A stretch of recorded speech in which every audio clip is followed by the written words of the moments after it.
अस्सलाम वालेकुम दोस्तों। पाकिस्तान सुपर लीग ना सिर्फ एक क्रिकेट लीग है बल्कि एक कामयाब कारोबारी मॉडल भी है जिसने मुख्तर अरसे में ज़बरदस्त मकबूलियत हासिल की है। एक अंदाजे के मुताबिक पीएसएल जीतने वाली टीम को 12 करोड़ रुपए मिलते हैं। ये एक आम आदमी के लिए तो बहुत बड़ी रकम है, लेकिन इन फ्रेंचाइजीज के लिए ये ऊंट के मुंह में ज़ीरे के बराबर है।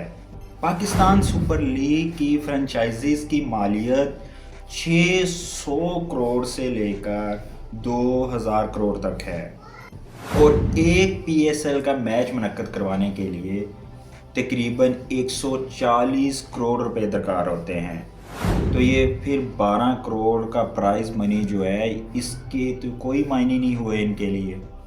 इससे साफ ज़ाहिर होता है कि पीएसएल के पीछे की हकीकत, जैसा कि टीवी स्क्रीनों पर नज़र आती है, बहुत मुख्तलिफ है। तो ये फिर पीएसएल का मॉडल कैसे काम करता है, फ्रेंचाइजीज कैसे कमाती हैं, इस लीग ने पाकिस्तान की इकॉनमी और क्रिकेट इंडस्ट्री पर क्या असर डाले हैं, पीएसएल किस तरह एक प्रॉफिटेबल बिजनेस बना है और ये लीग जो है आलमी सतह पर दूसरी लीग के साथ कैसे मुकाबला करती है, ये सब चीज़ें आज हम इस वीडियो में डिस्कस करेंगे और जानने की कोशिश करेंगे कि पीएसएल जो है एक कामयाब लीग और कामयाब बिजनेस मॉडल कैसे बना।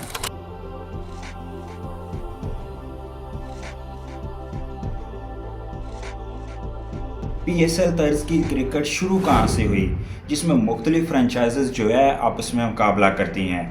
इसको समझने के लिए हमें थोड़ा पीछे जाना पड़ेगा।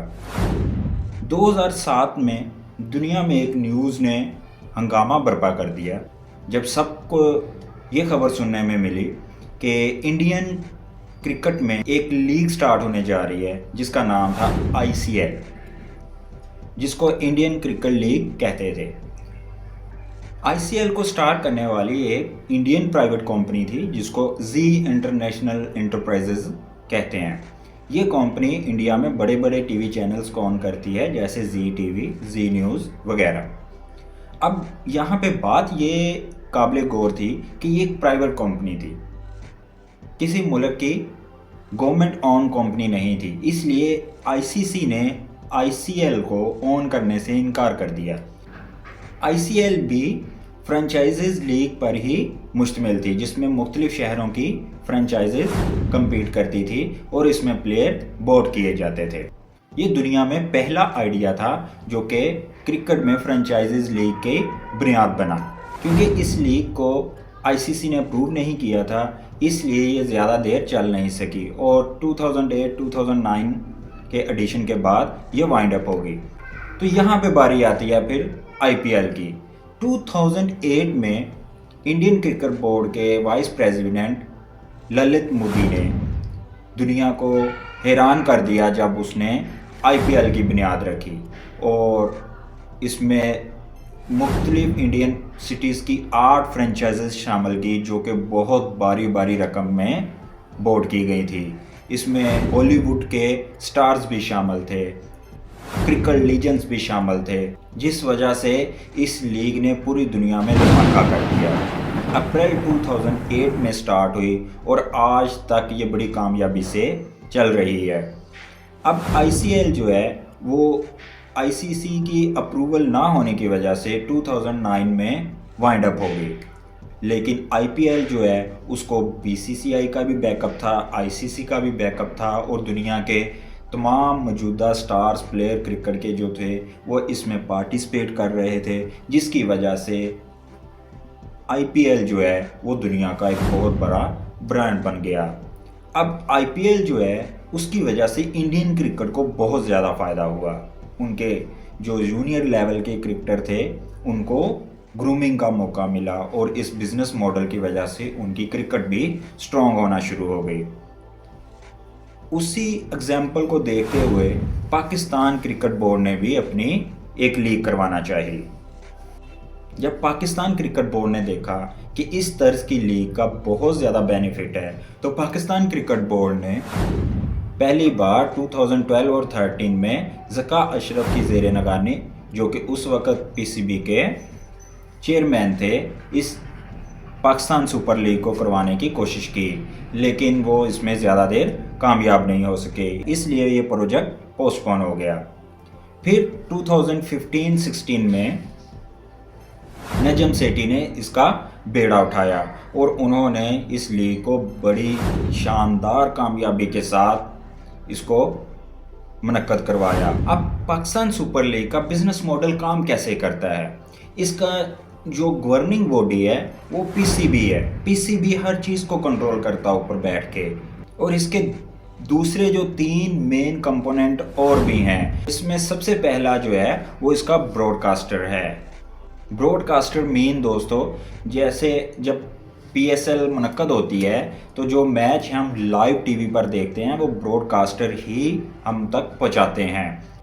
फिर दूसरा कंपोनेंट जो है इसका वो पीएसएल टीम्स हैं, जो कि पाकिस्तान क्रिकेट बोर्ड ने 6 पीएसएल टीम जो हैं पीएसएल में ऐड की हैं। और तीसरा मेन कंपोनेंट जो है दोस्तों इसमें स्पॉन्सर्स का आता है। स्पॉन्सर्स के बगैर ये इस तर्ज की क्रिकेट लीग को कामयाब करवाना नामुमकिन है, क्योंकि स्पॉन्सर जो है हर लीग के बैकबोन होते हैं। ये तो हो गए पाकिस्तान सुपर लीग के मेन कंपोनेंट जो पीसीबी के गवर्नर बॉडी के इर्द गिर्द घूमते हैं। ये इसका बिजनेस मॉडल है। अब इसको समझते हैं कि ये काम कैसे करता है। पहले हम फ्रेंचाइजीज की बात कर लेते हैं कि वो डायरेक्टली पीसीबी को कितना पे करती हैं, क्योंकि फ्रेंचाइजीज जो है वो प्राइवेट कंपनीज ऑन करती हैं और प्राइवेट कंपनीज जो है वो पीसीबी को डायरेक्टली पे करती हैं ईयरली बेसिस पर, और इनका कॉन्ट्रैक्ट जो है वो 10 साल का होता है, सिवाय मुल्तान सुल्तान के, जो कि मुल्तान सुल्तान का कॉन्ट्रैक्ट जो है वो 8 साल का है। सबसे पहले आता है कराची किंग, जिसकी रॉयल्टी फ़ी 780 करोड़ रुपए है। दूसरे नंबर पे लाहौर कलंदर है, जिसकी रॉयल्टी फ़ी जो है वो 750 करोड़ रुपए है। तीसरे नंबर पे मुल्तान सुल्तान है। मुल्तान सुल्तान की टीम जो है सबसे ज़्यादा फ़ीस पे करती है, क्योंकि ये 2 साल बाद इंटर हुई थी तो इसलिए इसकी फ़ीस ज़्यादा है। मुल्तान सुल्तान जो है 1248 करोड़ रॉयल्टी फ़ीस ने पे करनी है। फिर इस्लामाबाद यूनाइटेड है। इस्लामाबाद यूनाइटेड ने 450 करोड़ रॉयल्टी फ़ी पे करनी है। पेशावर ज़ल्मी जो है उसने 480 करोड़ रुपए रॉयल्टी फ़ी पे करनी है। फिर लास्ट पे कोयटा ग्लैडिएटर है। कोयटा ग्लैडिएटर ने 330 करोड़ रॉयल्टी फ़ी जो है पे करनी है। ये सारे पैसे दोस्तों डायरेक्टली पीसीबी को जाते हैं। ये पैसे देकर प्राइवेट कंपनियां जो है वो फ्रेंचाइज बाय करती हैं। फिर आगे पीएसएल का प्रोसेस चलता है। आप सोच रहे होंगे कि जब फ्रेंचाइजीज इतनी भारी रकम पे करती हैं रॉयल्टी फ़ी के तौर पर, तो फिर वो कहाँ से कमाती हैं? तो आइए मैं अब आपको वो सारी डिटेल बताता हूँ। सबसे पहले जो सबसे बड़ी डील होती है वो ब्रॉडकास्टिंग राइट्स की होती है। ब्रॉडकास्टिंग राइट पीएसएल की सबसे बड़ी आमदनी का जरिया है। इन हकूक़ को टीवी चैनल्स और डिजिटल प्लेटफॉर्म्स को करोड़ों रुपए में फ़रोख्त किया जाता है। फर्स्ट एग्रीमेंट जो हुआ था 2016 से तो 2018 तक, वो तकरीबन ब्रॉडकास्टिंग राइट्स का वो 450 करोड़ रुपए का हुआ था। तो दूसरा जो एग्रीमेंट हुआ था 2019 से 2021 तक, वो तकरीबन 1080 करोड़ रुपए का हुआ था। तीसरा एग्रीमेंट जो था 2022 से 2025 तक, वो 1500 करोड़ रुपए का हुआ था।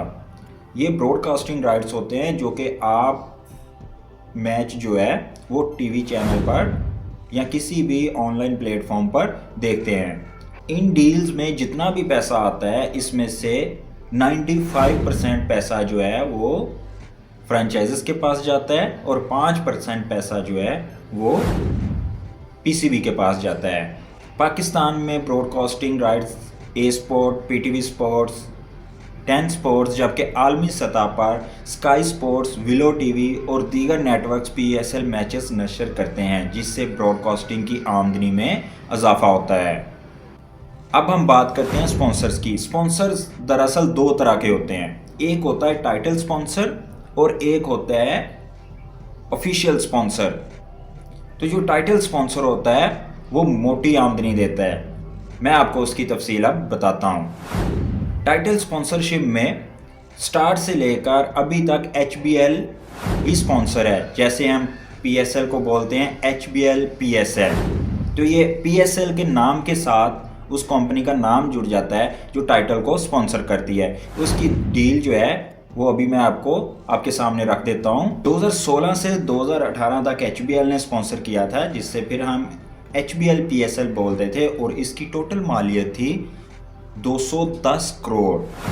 और फिर 2019 से 2021 तक भी HBL ने ही स्पॉन्सर किया था, जिसकी टोटल मालियत थी 429 करोड़, 429 करोड़। फिर 2022 से 2025 तक HBL ने ही PSL को स्पॉन्सर किया है, और इसकी टोटल मालियत जो है 666 करोड़ है, 666 करोड़। इन तमाम एग्रीमेंट्स में भी जो भी अमाउंट हासिल होती है वो भी रेवेन्यू शेयरिंग मॉडल के तहत 95% फ्रेंचाइजेस के पास जाती है और 5% PCB के पास जाती है। फिर इसके बाद रेवेन्यू स्ट्रीम का जो मेन जरिया है वो गेट मनी है, यानी कि टिकटों की फ़रोख्त है। मैचेस के पाकिस्तान में होने से टिकटों की फ़रोख्त एक बड़ा PSL रेवेन्यू सोर्स बन चुका है। टिकट की कीमत मुख्तलिफ कैटेगरीज में रखी जाती है, और इसमें भी जो करोड़ों की आमदन होती है, मिसाल के तौर पर 2023 में 50 करोड़ रुपए से ज़्यादा की आमदन हुई थी, और 2024 में ये तकरीबन 70 करोड़ प्लस से ज़्यादा की आमदन हुई थी। वो भी ये 95% जो है वो फ्रेंचाइजेस के पास पैसे चले जाते हैं, और 5% जो है वो PCB के पास चले जाते हैं। फिर नेक्स्ट पे डिजिटल मोनेटाइजेशन है, जिसमें हर फ्रेंचाइज ने अपना YouTube, Facebook चैनल और पेज बनाए हुए हैं, उससे भी इनको करोड़ों रुपए की आमदन होती है। PSL का एक खुद का भी मरकज़ी चैनल है जो कि बहुत ज़्यादा मकबूल हो रहा है लोगों में, वो भी एक बहुत बड़ी आमदनी का ज़रिया है। जैसे मैंने आपको बताया था कि स्पॉन्सर्स दो तरह के होते हैं, एक टाइटल स्पॉन्सर होता है, एक ऑफिशियल स्पॉन्सर होता है। हर फ्रेंचाइज के अपने स्पॉन्सर्स होते हैं। आपने देखा होगा कि किट के ऊपर और ट्राउज़र के ऊपर डिफरेंट जगह पे स्पॉन्सर्स की लोगो लगे होते हैं, जैसे पेप्सी के, जैस के, हायर के। हर फ्रेंचाइज के पास 8 से 10 स्पॉन्सर लोगो लगाने की परमिशन होती है, जिसको वो यूज़ करते हैं और भारी रकम वसूल करते हैं। फिर एक जो बहुत बड़ा फ्रेंचाइजेस के लिए रेवेन्यू सोर्स है वो मर्चेंडाइजिंग है। तो फ्रेंचाइज अपनी टी-शर्ट तैयार करती है, वो सेल करती हैं। फिर कैप्स, मग और दीगर फैन आइटम्स भी मार्केट में सेल की जाती हैं, जिससे फ्रेंचाइजेस को एक मोटी रकम हासिल होती है। हर फ्रेंचाइजेस अपने प्लेयर्स की तनख्वाहें भी अदा करती है, कोचेस को भी हायर करती है, ट्रेनिंग और दीगर अखराजात पर भी सरमायाकारी करती है। ये सारे अखराजात फ्रेंचाइजेस ने खुद करने होते हैं। तमाम अब बढ़ती हुई आमदनी की बदौलत PSL फ्रेंचाइजेस अब मोटा मुनाफा कमा रही हैं। कि हर फ्रेंचाइज की कोशिश होती है कि उसके पास ज़्यादा मशहूर खिलाड़ी हों, जैसे बाबर आजम, फ़खर जमान, शाहीन अफरीदी, हारिस रऊफ़, मोहम्मद रिजवान। हर फ्रेंचाइज की कोशिश होती है कि उनके पास ज़्यादा से ज़्यादा जो फेमस खिलाड़ी हों, जिनको लोग पसंद करते हों, जिनके साथ पब्लिक हो, वो उनकी फ्रेंचाइज में आए, ताकि ब्रांड वैल्यू जो है वो बढ़े। जब ब्रांड वैल्यू बढ़ती है तो जो स्पॉन्सर होते हैं वो ज़्यादा महंगे उनके पास आते हैं, उस फ्रेंचाइज की हर चीज़ की वैल्यू बढ़ जाती है। तो अब अगर हम देखें कि PSL जीतने वाली टीम को 12 करोड़ रुपए प्राइज़ मनी मिलते हैं, तो वो इतनी मोटी रकम के सामने 12 करोड़ रुपए तो कुछ भी नहीं है। लेकिन हर फ्रेंचाइज की कोशिश होती है कि वो PSL को जीते। PSL जीतने का मतलब सिर्फ प्राइज़ मनी ही इकट्ठी नहीं करना होता। PSL जीतने का मतलब होता है कि उसकी ब्रांड वैल्यू बढ़ती है। जो टीम जितना ज़्यादा जीती है उतनी ज़्यादा उसकी ब्रांड वैल्यू बढ़ती है। जब ब्रांड वैल्यू बढ़ती है तो उसकी वैल्यूएशन में इजाफा होता है, उसकी स्पॉन्सरशिप में इजाफा होता है, उसकी आमदनी में इजाफा होता है, जो कि प्राइज़ मनी से कहीं ज़्यादा उसका बेनिफिट होता है। इसलिए हर फ्रेंचाइज ये ज़ोर लगाती है कि वो PSL को जीते, ताकि उसकी ब्रांड वैल्यू बढ़े और उसको ज़्यादा से ज़्यादा मुनाफा हो। PSL ने पाकिस्तान में इंटरनेशनल क्रिकेट की बहाली में भी काफ़ी ज़्यादा अहम किरदार अदा किया है। पाकिस्तान सुपर लीग एक कामयाब कमर्शियल ब्रांड बन चुका है, जिसकी आमदनी का इन्हिसार ब्रॉडकास्टिंग, स्पॉन्सरशिप, टिकट फ़रोख्त करना, मर्चेंडाइजिंग और डिजिटल प्लेटफॉर्म्स पर है। पीएसएल ने पाकिस्तान क्रिकेट इकॉनमी में एक नया इनकलाब बर्पा कर दिया है और इसका फ्यूचर जो है वो बहुत रोशन नज़र आ रहा है।